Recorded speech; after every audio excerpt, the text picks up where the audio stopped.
Sa isang maingay na session sa Senado, tila walang nagawa si Senator Raffy Tulfo sa pagsagot sa mga katanungan mula sa mga kasamahan nito sa Senado.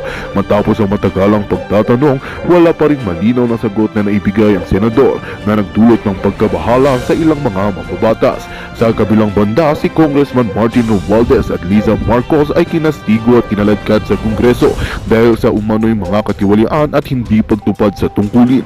Ang mga ito ay nagdulot ng matinding tensyon sa loob ng kapulungan na nagtutulak sa mga mambabatas na humiling ng masusing imbestigasyon.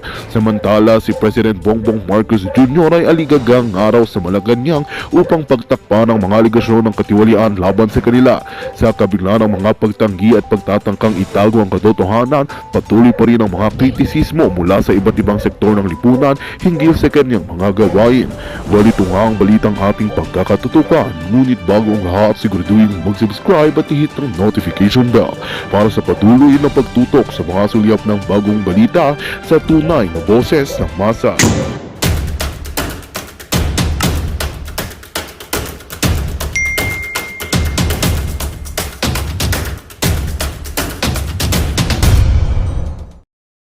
Merong mga ilan doon na hindi. Bukod pa doon, maliwanag ang kanilang pakay para dun sa manifesto, ay kino-call out nila si Senator Raffy Tulfo dahil sa kanyang programa at sa kanyang pag-aksyon bilang senador na parang naitatawid niya yung ginagawa niya dun sa TV program niya doon sa Senado. Ngayon, sandali, double check ko lang. Ayun. Sige. Sandali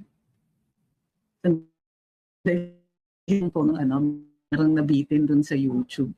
Saglit lang po ha. Ayusin lang po namin yung YouTube namin. Kaloka to.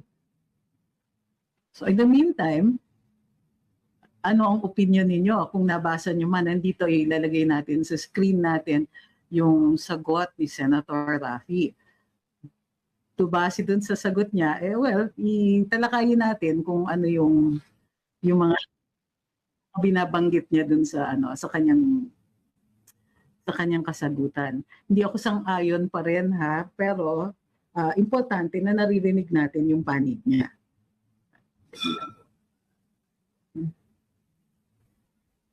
Ayan. All right.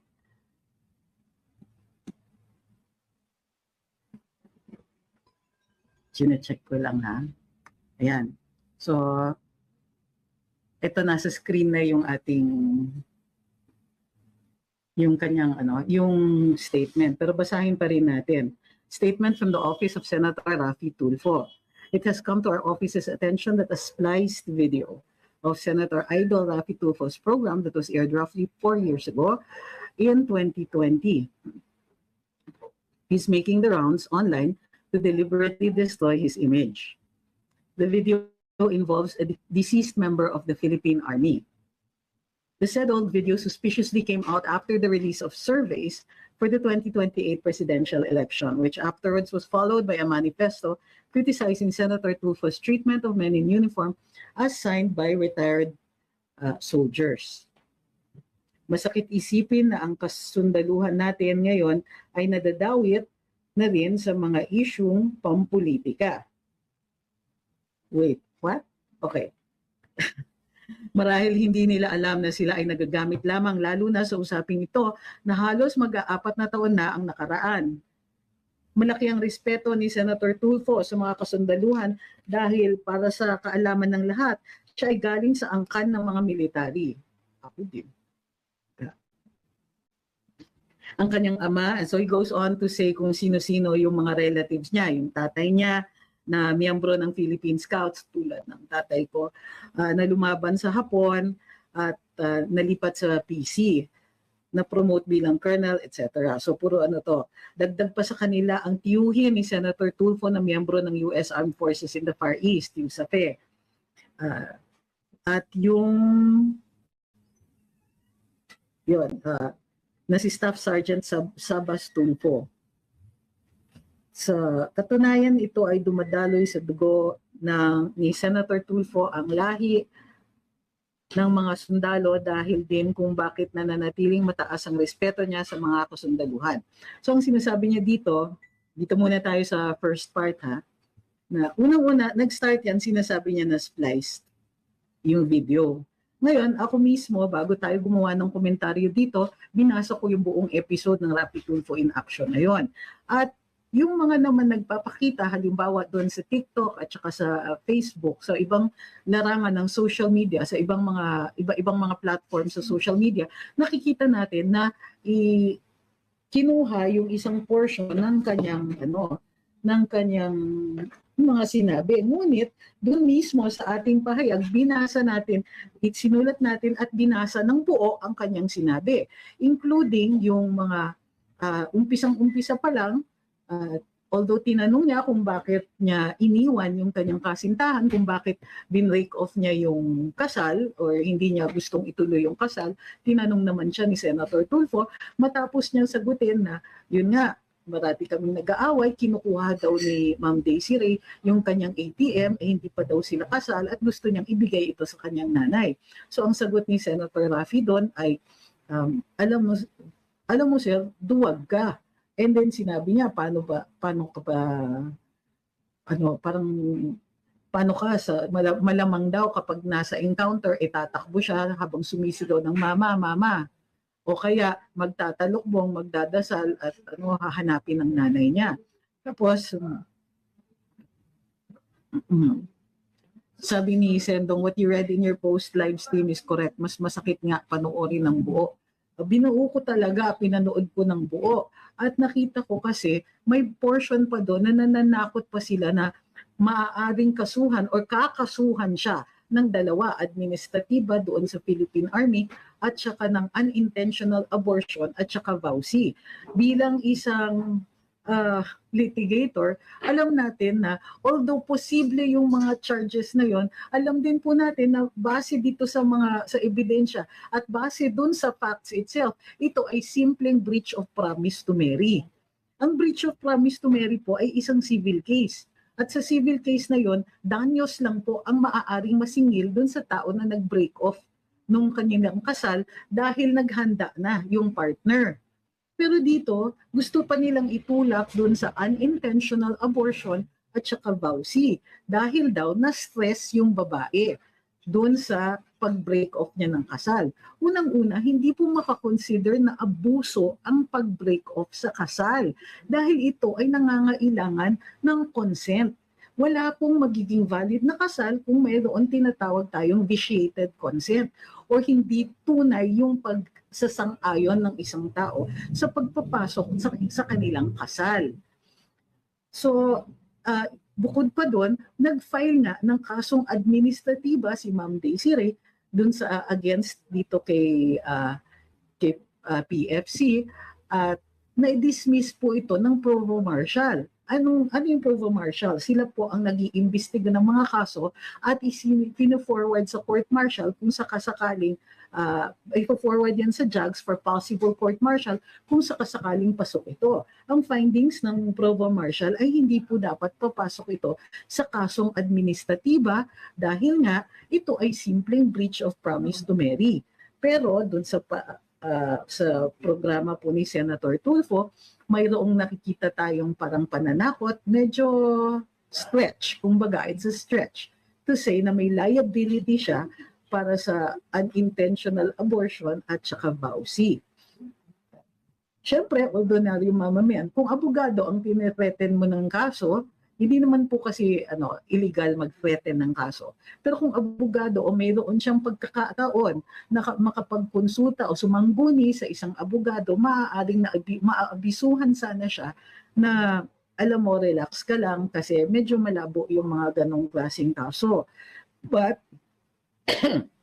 ilang araw lang ang nakalipas, napatay na po si Private First Class sa kanyang sa encounter or Private First Class PFC, di ba? Corporal naman ang sinasabi dito. Excuse me, Corporal Canlog. Sa statement corporal, pero PFC kasi yung nakalagay dun sa statement na isa.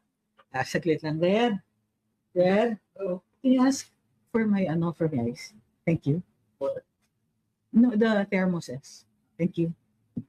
Sorry. Okay.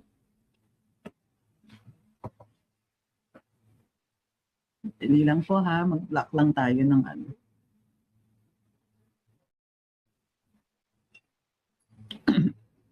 So, hindi po natin sinasabi na may criminal liability si Senator Tulfo dito. Pero ang sinasabi natin dito ay kahit sabihin pa niyang spliced, hindi po spliced yun. Kasi ang spliced parang ini-insinuate na may isiningit. Doon sa broadcast or doon sa mga sinabi niya, wala naman po. Ang meron po ay excerpted ito. Ay excerpt yun. Baga kinuha, ginrab doon sa kanyang programa.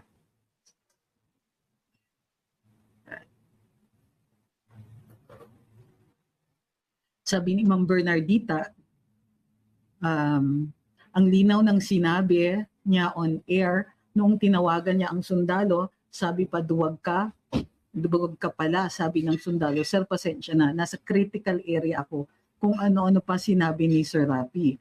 Abusado talaga, lalo na kung kumita na ng bilyon. Well, ang mas concern ko nga dito ay yung lack of reasonableness dun sa kanyang interchange with ang tawag niya dito ay Corporal Canlog, pero dun sa isang statement ni PFC.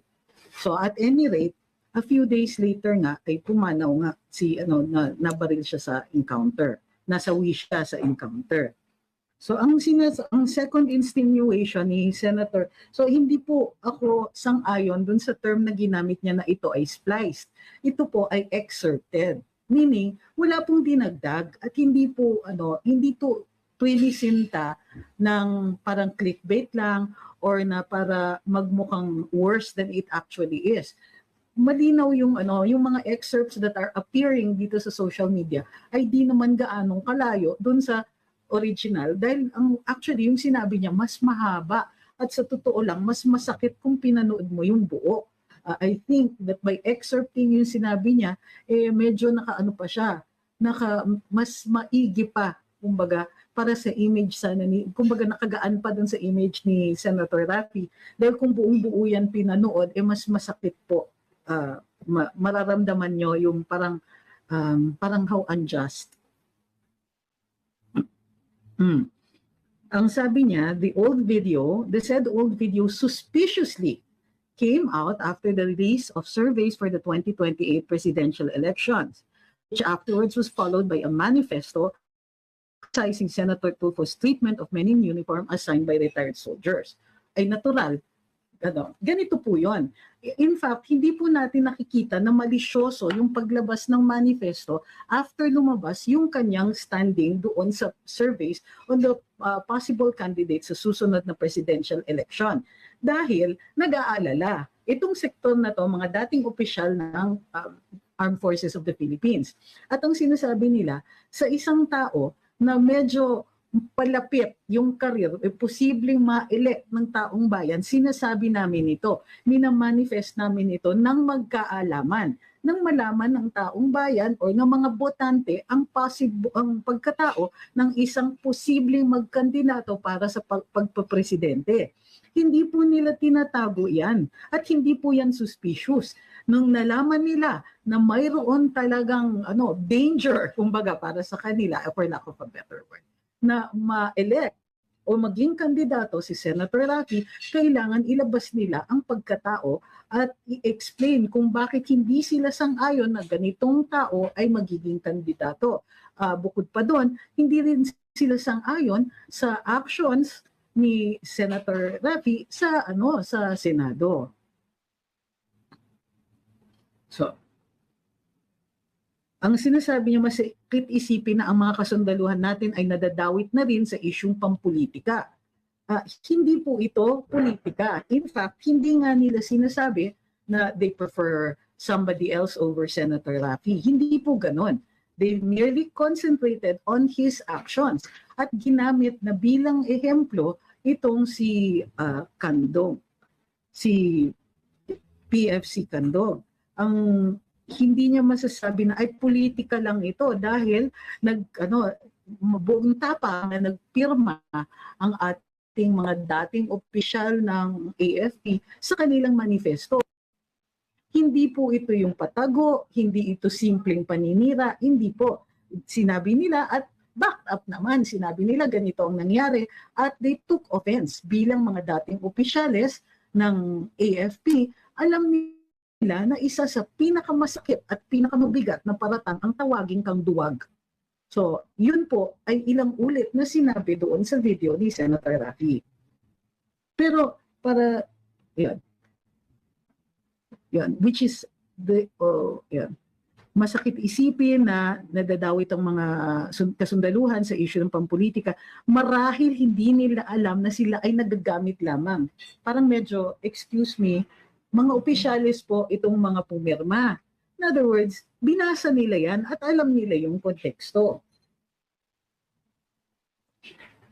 Parang pinalalabas pa na ginagamit lang kayo para sa kandidatura ng iba. Wala naman pong ganon at wala silang binabanggit na ibang kandidato na posibleng mag-benefit sa kanilang manifesto.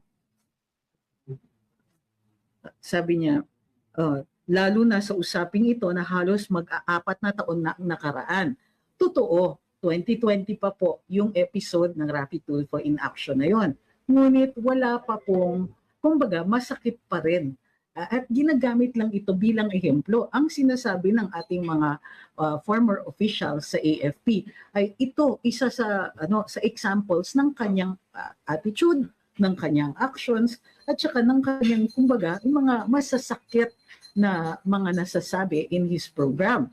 It's just one of them. At nilalabas nila ito dahil hindi naman po nagbago. Bukod pa doon, wala naman din pong apology daw si Senator Raffy sa pamilya ng sundalong namatay.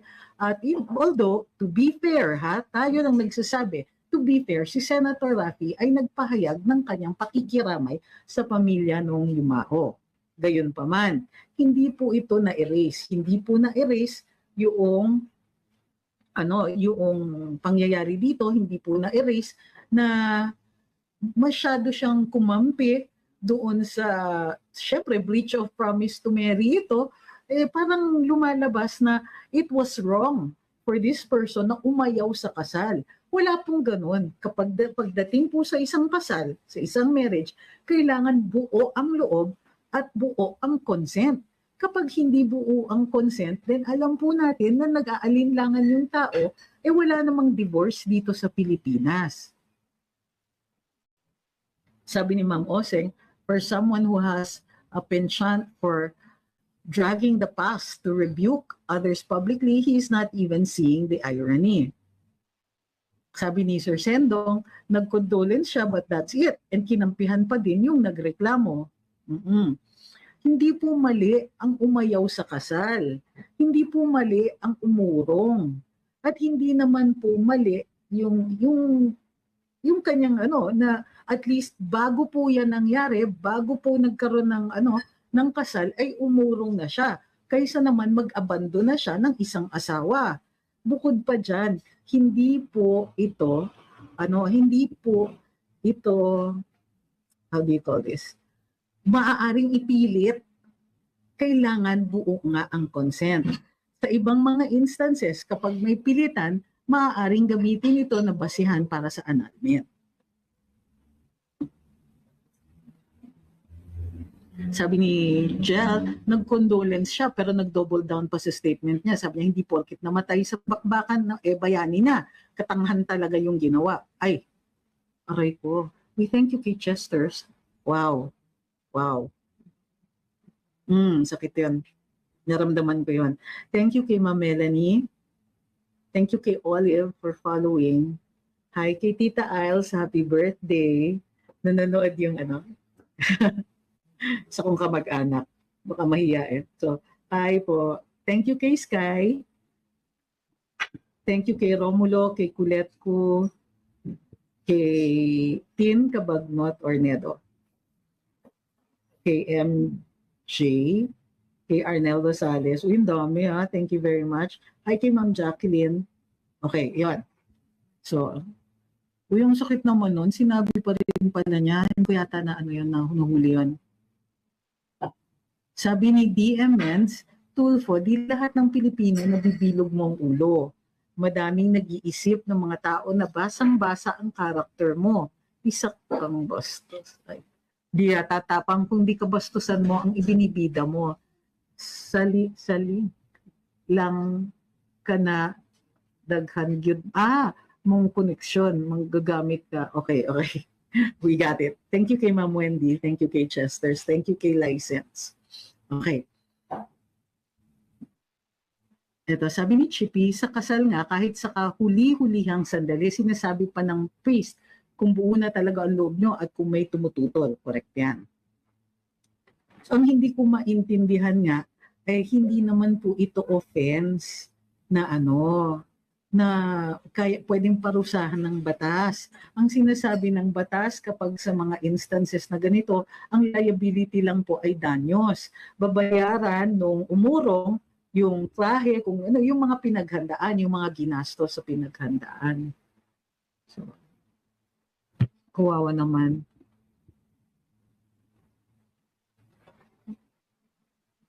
Sabi ni Vince, mananalo kayo sa pagka-presidente, Senator Tulfo, yun po ay kung dadami pa ang mga botanteng bobo. Oops.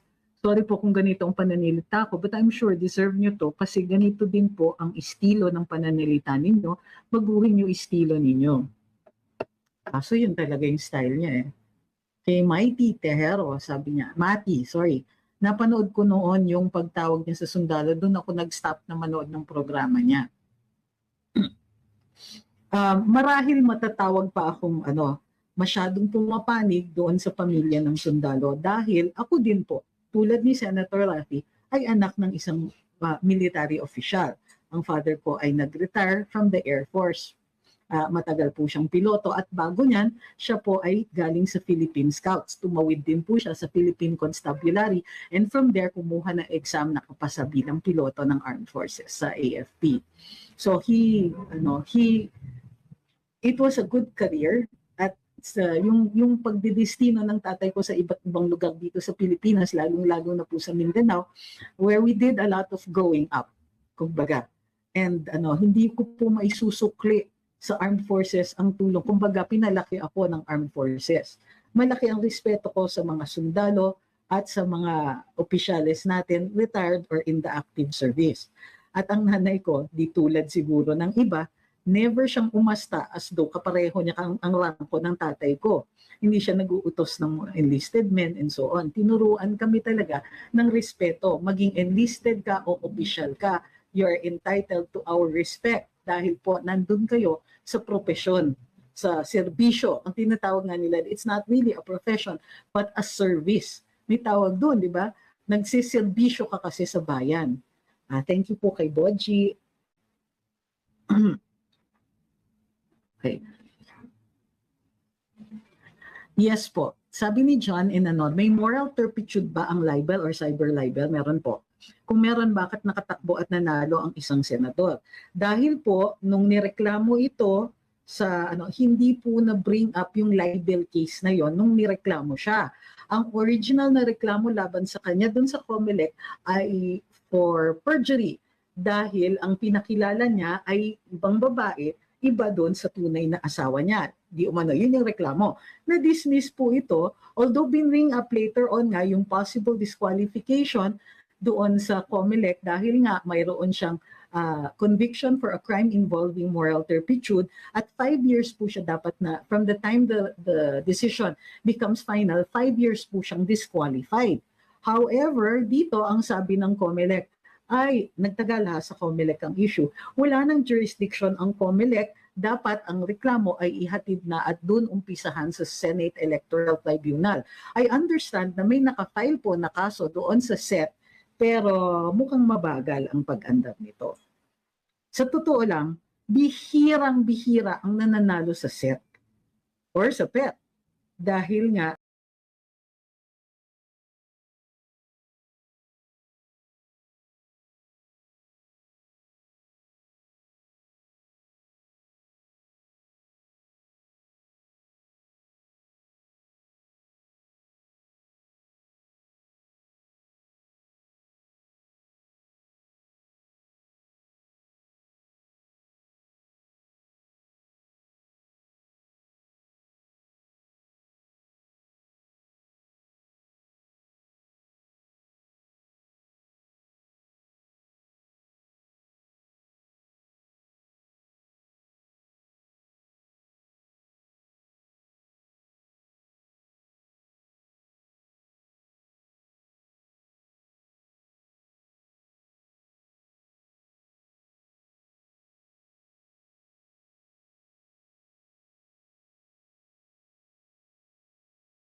you.